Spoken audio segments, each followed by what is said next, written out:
भगवान श्री राम के चरित्र में एक बड़ा ही सुंदर प्रसंग आता है जब रावण जटायु जी का वध करता है।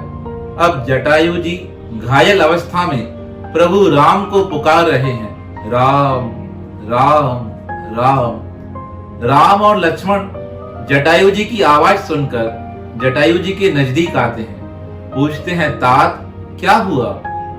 जटायु कहता है, रावण सीता का हरण करके चला गया है, अब आप उसको मारकर सीता को बचाना।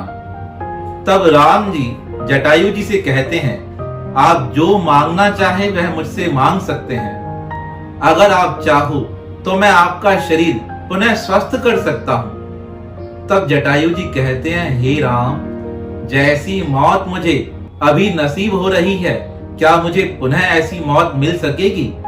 तुम मेरे सामने रहो और तुम्हें देखते देखते मेरे शरीर से प्राण निकल जाएं, इससे उत्तम गति और क्या हो सकती है?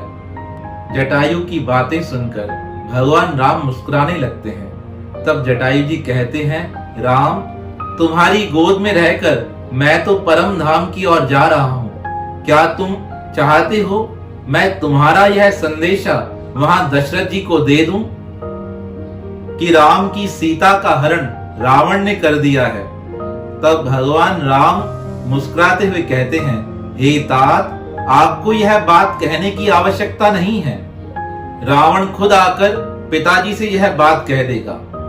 जब भगवान राम ने जटायु को इस प्रकार कहा, रावण आकर खुद सारी बात बता देगा, तब जटायु जी मौन हो गए। राम जी कहने लगे, क्या हुआ तात, क्या सोच रहे हो? जटायु कहते हैं, राम, तुम्हारे बारे में सुना था, तुम बड़े दयालु हो, पर आज तुम्हारी दयालुता देख भी ली। राम जी कहने लगे, कौन सी बात को सुनकर ऐसा कह रहे हो? तब जटायु जी कहते हैं, मैंने तुमसे कहा मैं तुम्हारे पिताजी को जाकर रावण की सारी सच्चाई बता दूं, तुम कहते हो आप मत बताना। रावण स्वयं आकर सारी बात बताएगा। इसका मतलब जो गति आपने अपने पिताजी को दी है, जो गति मुझे मिल रही है, क्या तुम वही गति रावण को देने वाले हो? यह बातें सुनकर मेरा मन गदगद हो गया कि हे नाथ, तुम कितने दयालु हो। दुश्मन के प्रति भी तुम्हारा भाव कल्याण वाला है। तुम दूसरों का सम्मान करना चाहते हो, तभी तो राम तुम्हें गरीब नवाज कहा जाता है। श्री प्रेम प्रकाश मंडल आचार्य सदगुरु स्वामी टेऊराम महाराज ने ऐसी दयालुता को देखकर ही तो परमात्मा के श्री चरणों में यही प्रार्थना की, कर कृपा मोहि चरण लगाओ, कहे टेऊ निज नाम जपाओ, कैसे हरि मैं मुक्ति पाऊं, सोच सोच यह अति पछताऊं, तुम हो बख्शन अति कृपाला, कहे टेऊ कर मोह नियाला।